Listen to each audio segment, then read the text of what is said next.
After 3 days of flying in Oludeniz, my SIV started, which is the main reason why I'm here. For those of you that don't know, SIV is a French term for Simulation d'incident en vol, meaning simulated unstable situations in flight. But there's nothing simulated about it, really. It's very real. Part of safety in flying is being able to control your wing in various situations, and controlling a steep 360 takes practice. Not enough brake and you rise out of the 360. Too much and you'll spiral. Different wings will act differently for this. Mine is very easy to roll, so doesn't need much brake.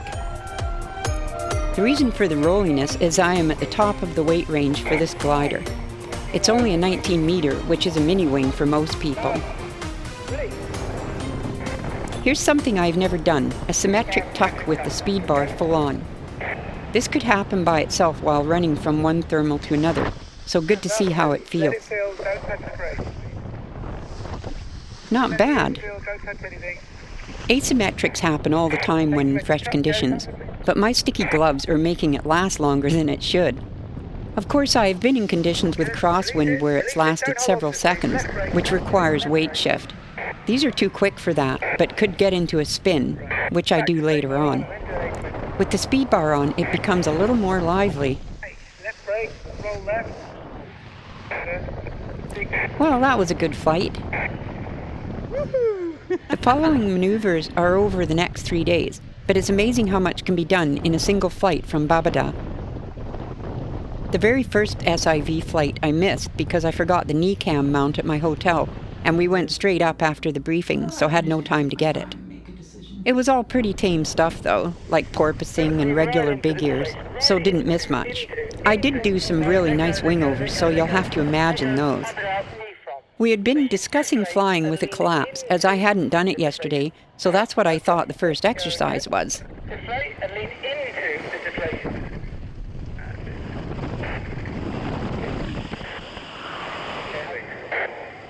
Off you go, Sandra, go. This felt so counterintuitive to me. I have leaned away from many collapses in the wild, but this is so we can see how the glider will react after the fact. I was basically in a sat for a couple seconds there. Wow, better this than a twist.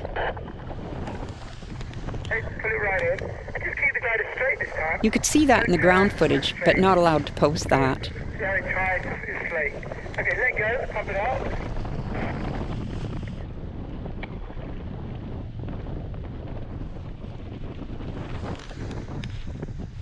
That's better control.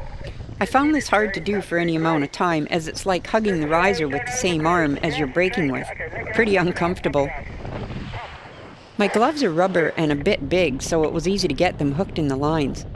Plus there was the sticky stuff on the fingertips I later discovered. Go figure. Searching for the stall point is not my strong point. I didn't feel it until the wing collapsed, both times. Couldn't catch the wing fast enough either, as I hadn't realized it had fully stalled. This is basically what happened flying in Lumbee a couple of months ago. A full collapse, didn't know it, failed to catch the wing. Luckily this shark nose A-wing will collapse before getting underneath you. Really good design. Kudos to Super. So guess I got a preview of full stalls, which we'll be doing the next day. I totally enjoyed it though, as you can see. Now for some wingovers. I must say I'm not used to being instructed in real time doing these. Kind of knocked off my rhythm a bit. Well, here it is. My first true nose down spiral.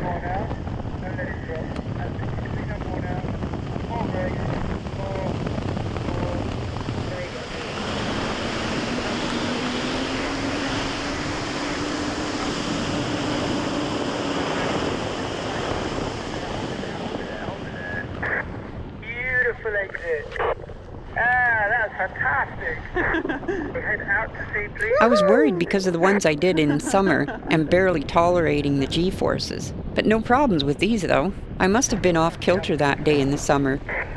B-line stalls I have never done while flying. Need to get more muscles. Good. I could only do one. Nice. Now you're dropping. Just pull on a bit more weight if that's it. Just follow the line straight. And let go. Let go of it. What a Let go. smooth exit, though. Total magic. Line to six, see? Here we go. Full stalls. Now lock your arms down now. Push them down and hold it right down. Hold it. Hold Holy it. crap, I thought. It's like being tossed around in a clothes dryer. Slowly release. I know my arms are still weak from the rib injury I had about 6 weeks ago, so I was a bit nervous about the slow release part. It was a lovely one, but your hand smashed it. We're going to have another go. If you're happy. In hindsight, had I kept my arms in close to my sides, I probably would have been able to beat the surge caused by the wing opening suddenly again. Hold it on. Hold it. Hold it. Hold it. Now, hands up. Hands up. Yeah, bring them up. Bring them up. Hands up. Yeah, break it. But they weren't, and I didn't.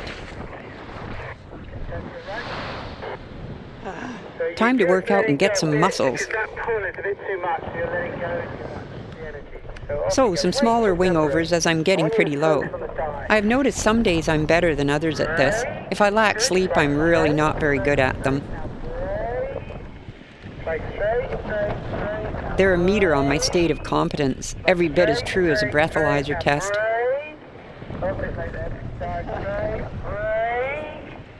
Good dive straight.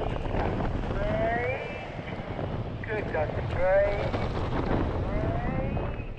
Good. You see, you're using the dive a bit better, not in such a hurry.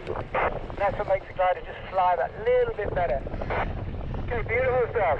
Head on in and land. Something. You did it. You did it. Woohoo! I asked to learn to do an asymmetrically collapsed spiral. Got it now. Spiral. Brilliant. And into the spiral. More break, more break, more break, more break. More break, more break. That's it. Now let go of the deflection.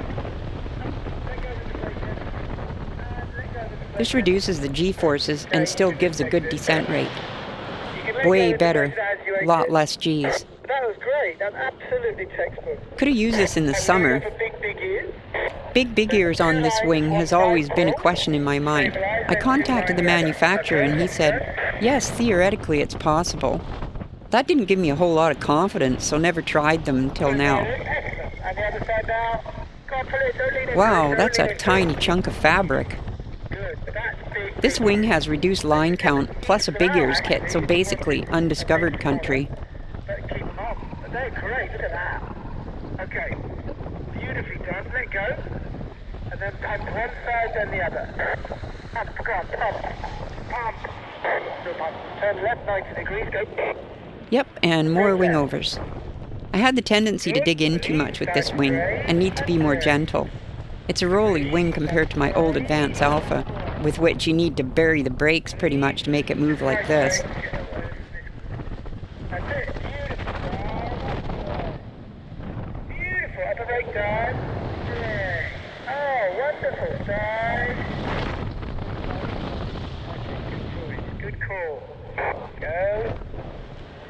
Good release. That's great. And brake. Release just small. That's great. And brake. Yes.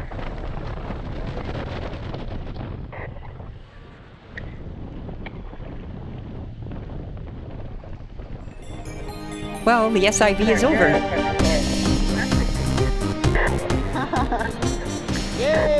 I must admit I learned a lot about myself and my wing during the past 4 days, plus deleted some misconceptions I had all around.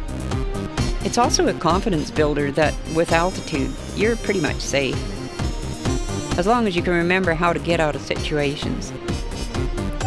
Flying is a lifelong classroom and a good teacher when you muff it up.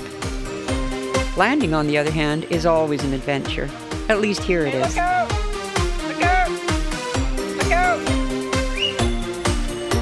If you're thinking about an SIV, do it. You'll be a better pilot for it.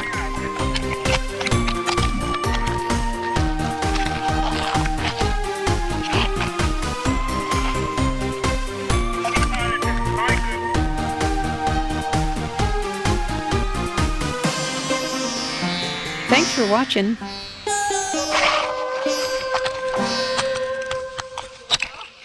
Oh, my camera fell down.